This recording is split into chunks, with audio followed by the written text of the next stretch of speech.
ओम शांति। 23 जुलाई 2023 प्रातः मुरली। ओम शांति। अव्यक्त बाप दादा। रिवाइज 16 मार्च 1995 मधुबन। सब प्राप्ति संपन्न आत्मा की निशानी संतुष्टता और प्रसन्नता। आज सब प्राप्तियां कराने वाले बाप दादा अपने चारों ओर के प्राप्ति संपन्न बच्चों को देख रहे हैं। सब प्राप्तियों के दाता संपन्न और संपूर्ण बाप के बच्चे हैं, तो हर एक बच्चे को बाप ने सब प्राप्तियों का वर्षा दिया है। ऐसे नहीं किसको 10 दिया हो, किसको 20 दिया हो, सभी बच्चे को सब प्राप्तियों का आधार दिया है। सभी बच्चे फुल वर्षे के अधिकारी हैं। तो बाप दादा देख रहे हैं कि हर एक अधिकारी बच्चों ने अपने में प्राप्तियों का अधिकार कितना प्राप्त किया है। बाप ने सर्व दिया है। बाप को सब शक्तिमान व संपन्न सागर कहती हैं, लेकिन बच्चों ने उन प्राप्तियों को कहाँ तक अपना बनाया है। बाप का दिया हुआ वर्षा जब अपना बना लेते हैं तो जितना अपना बनाते हैं उतना नशा और खुशी रहती है। मेरा खजाना है, दिया बाप ने, लेकिन अपने में धारण कर अपना बना लिया तो क्या देखा कि अपना बनाने में नंबरवार हो गए। बाप ने नंबर नहीं बनाए हैं, लेकिन अपने अपने धारणा की यथाशक्ति ने नंबरवार बना दिया है। संपूर्ण अधिकार व सब प्राप्तियों से संपन्न आत्मा जो सदा अमृत बेले से रात तक प्राप्तियों के नशे व अनुभव में रहती है, उनकी निशानी क्या होगी? प्राप्तियों की निशानी है संतुष्टता। वो सदा संतुष्ट मणि बन दूसरों को भी संतुष्टता की झलक का वाइब्रेशन फैलाते रहती हैं। उनका चेहरा सदा प्रसन्नचित दिखाई देगा। प्रसन्नचित अर्थात सब प्रसन्नचित से न्यारा। कोई प्रश्न नहीं होगा, प्रसन्न होगा। क्यों, क्या, कैसे, यह सब समाप्त। तो ऐसे प्रसन्नचित बने हो कि अभी भी कभी कभी कोई प्रश्न उठता है कि क्या है, ये क्यों है, ये कैसे होगा, कब होगा। ये प्रश्न चाहे मन में चाहे दूसरों से उठता है। प्रश्नचित हो या प्रसन्नचित हो या कभी प्रश्नचित कभी प्रसन्नचित, क्या है? वैसे गायन है, अप्राप्त नहीं कोई वस्तु ब्राह्मणों के खजाने में। ये किसका, किन ब्राह्मणों का गायन है? आपका है, दूसरे आने वाले हैं, आप ही हो। तो जब कोई अप्राप्त होती है ना, अप्राप्ति असंतुष्टता का कारण है। अपना अनुभव देखो, कभी भी मन असंतुष्ट होता है तो कारण क्या होता है? कोई ना कोई अप्राप्ति का अनुभव करते हो तब असंतुष्टता होती है। गायन तो है, अप्राप्त नहीं कोई वस्तु।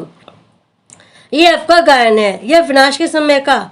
विनाश के समय संपन्न हो जाएंगे, क्या भी होना है। जो समझते हैं कि हम सदा प्रसन्नचित रहते हैं, कभी भी किसी भी बात में, चाहे अपने संबंध में चाहे दूसरों के संबंध में भी प्रश्न नहीं उठता, सदा संतुष्ट रहते हैं। ऐसी संतुष्ट आत्माएं कितनी होंगी? बहुत हैं। अच्छा, जो समझते हैं सदा प्रसन्न रहते हैं, चाहे माया कितना भी हिलाए, लेकिन हम नहीं हिलते, माया को हिला देते हैं। माया नमस्कार करती है, हम अंगद हैं।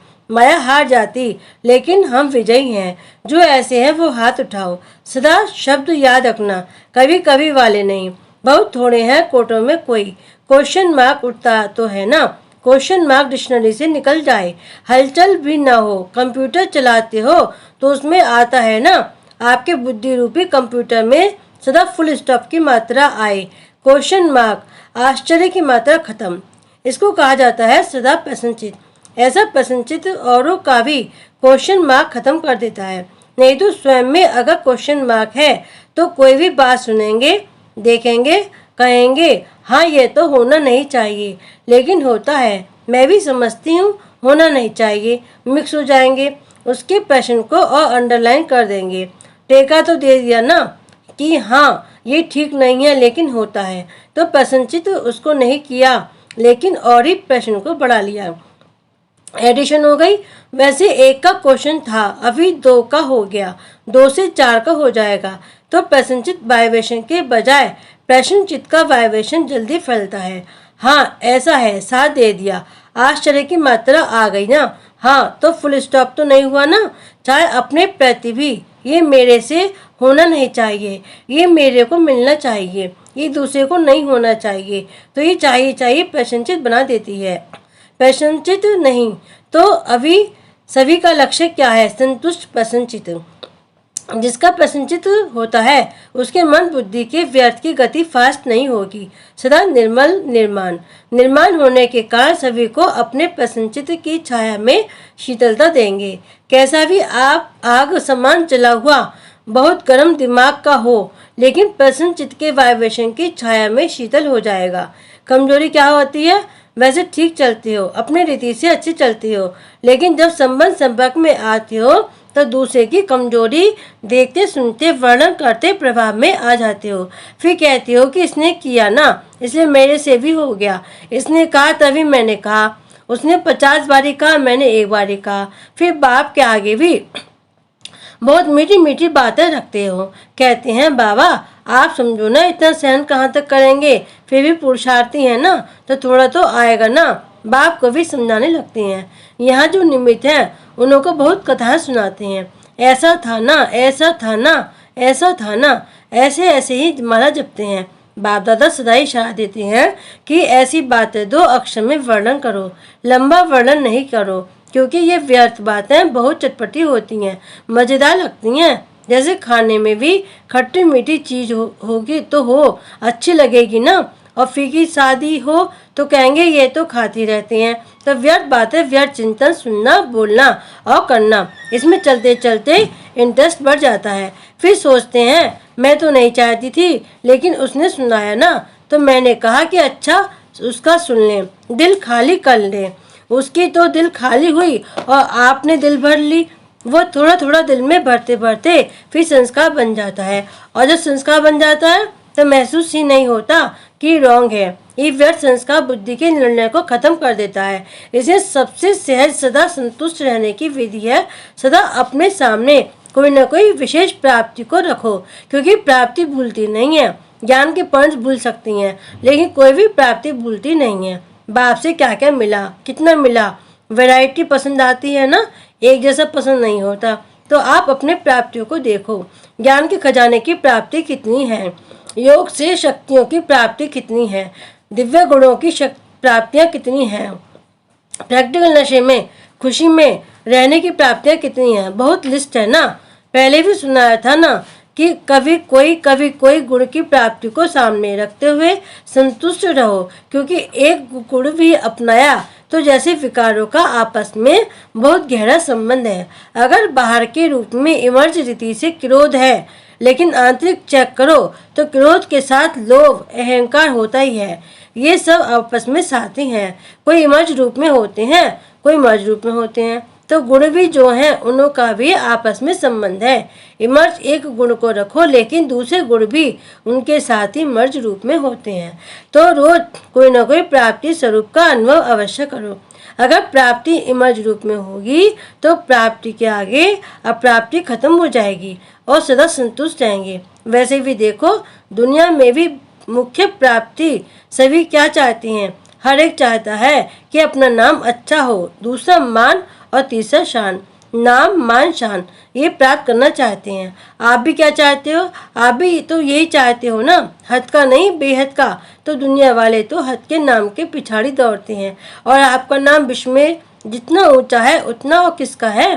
तो आप अपने नाम को देखो। सबसे नाम की विशेषता यह है कि आपका नाम कौन जपता है? स्वयं भगवान आपका नाम जपता है। तो इससे बड़ा नाम क्या होगा?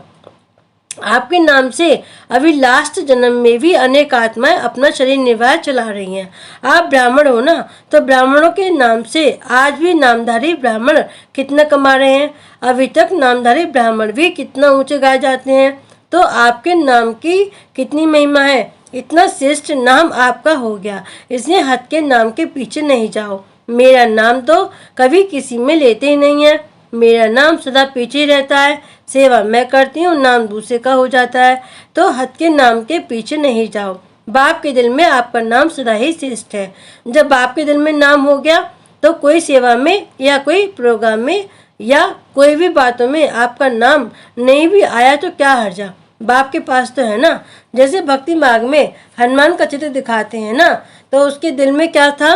राम था। और बाप के दिल में क्या है? बच्चे। तो बच्चों में आप हो या नहीं हो, तो सभी का नाम है। देखा है? पक्का कभी मिस हो गया हो तो आप सभी का नाम है। तो और नाम के पिछाड़ी क्यों पड़ते हो? क्योंकि मेजॉरिटी यही नाम मान शान गिराता भी है और यही नाम मान शान नशा भी चढ़ाता है। तो प्राप्ति के रूप में देखो, अगर मानो कोई कारण से आपका नाम गुप्त है और आप समझते हो कि मेरा नाम होना चाहिए, यथार्थ है, फिर भी अगर किसी आत्मा से हिसाब किताब के कारण या उसके संस्कार के कारण आपका नाम नहीं होता है, आप राइट हो वो रॉन्ग हो, फिर भी उसका नाम होता है, आपका नहीं, तो विजय माला में आपका नाम निश्चित है। इसलिए इसकी भी परवाह नहीं करो। इस रूप में माया जल्दी आती है, इसलिए अभी गलती से नाम मिस हो भी गया कोई हर्ज नहीं, लेकिन विजय माला में आपका नाम मिस नहीं हो सकता। पहले आपका नाम होगा, तो अपने नाम की महिमा याद रखो कि मेरा नाम बाप के दिल पर है, विजय माला में है, अंत तक मेरा नाम सेवा कर रहा है। और आपका मान कितना है? भगवान ने भी आपको अपने से आगे रखा है। पहले बच्चे तो स्वयं बाप ने मान दे दिया। कितना आपका मान है? उसका प्रूफ देखो कि आपके जल चित्रों का भी लास्ट जन्म तक कितना मान है। चाहे जाने नहीं जाने, लेकिन कोई भी देवी देवता का चित्र होगा तो कितने मान से उसको देखते हैं। सबसे श्रेष्ठ मान अब तक आपके चित्रों का है, ये प्रूफ है। जब आपके चित्र ही इतने माननीय पूजनीय हैं, तो जिसका मान रखा जाता है उसको पूजनीय माना जाता है। हमेशा कहते हैं ना, ये हमारे पूजनीय हैं, पूज्य हैं, तो प्रैक्टिकल प्रूफ है कि आपके चित्रों का भी मान है तो चैतन्य में है, तब भी चित्रों का मान है। अगर चैतन्य में मान नहीं होता तो चित्रों को कैसे मिलता? बाप तो सदा कहते हैं पहले बच्चे डबल पूजे जाते हैं, बाप सिंगल, तो आपका मान बाप से ज़्यादा हुआ ना, इतना श्रेष्ठ मान लिया गया। तो जब भी कोई हद के मान की बात आए तो सोचना कि आत्मा का मान क्या करेगा जब परमात्मा का मान मिल गया।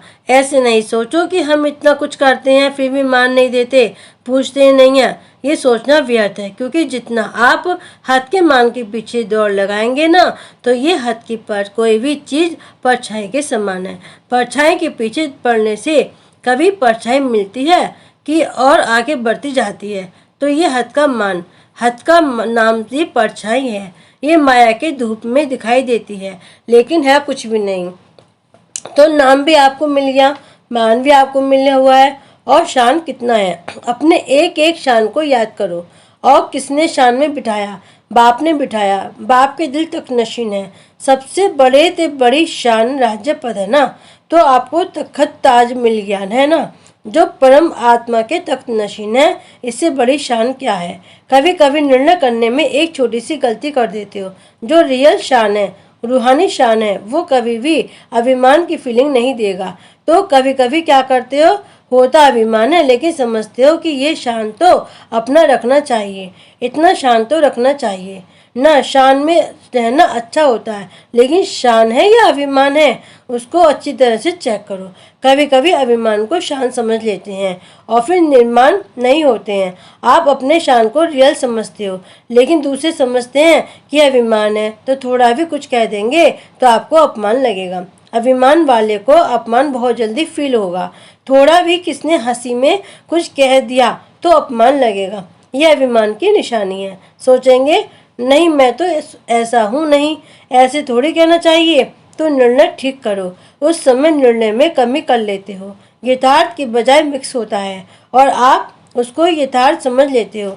तो कहने में आता है कि ये हैं बहुत अच्छे, लेकिन बोलचाल उठना बैठना जो है ना, वो अभिमान का लगता है।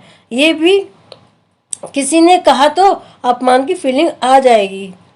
तो स्वयं और अभिमान के अंतर को भी चेक करो। स्वयं कितना बड़ा है, शान कितनी बड़ी है। उस बेहद के नाम मान और शान को सदा इमर्ज रखो, मर्ज नहीं इमर्ज करो। जैसे याद में कभी कभी अलवेलपन आ जाता है तो कहते हैं हम हैं बाप के, याद क्या करें, लेकिन इमर्ज संकल्प से प्राप्ति का अनुभव होता है। ऐसे ही हर धारणा में अलर्ट रहो, अलवेले नहीं बनो, क्योंकि समय समीप आ रहा है। और समय समीप क्या सूचना दे रहा है? समान बनो, संपन्न बनो। तो समय की चैलेंज को देखो और सब प्राप्तियों से संपन्न बनो। अच्छा, चारों ओर के सदा सब प्राप्ति स्वरूप आत्माएं सदा संतुष्ट, सदा प्रसन्नचित रहने वाली श्रेष्ठ आत्माएं, सदा स्वयं को श्रेष्ठ नाम मान शान के अधिकारी अनुभव करने वाली समीप आत्माएं, सदा सबको संतुष्टता के वाइब्रेशन की लाइट माइट देने वाले प्रसन्नचित आत्माओं को बाप दादा का याद प्यार और नमस्ते। हम रूहानी बच्चों की रूहानी बाप दादा को याद प्यार और नमस्ते नमस्ते नमस्ते।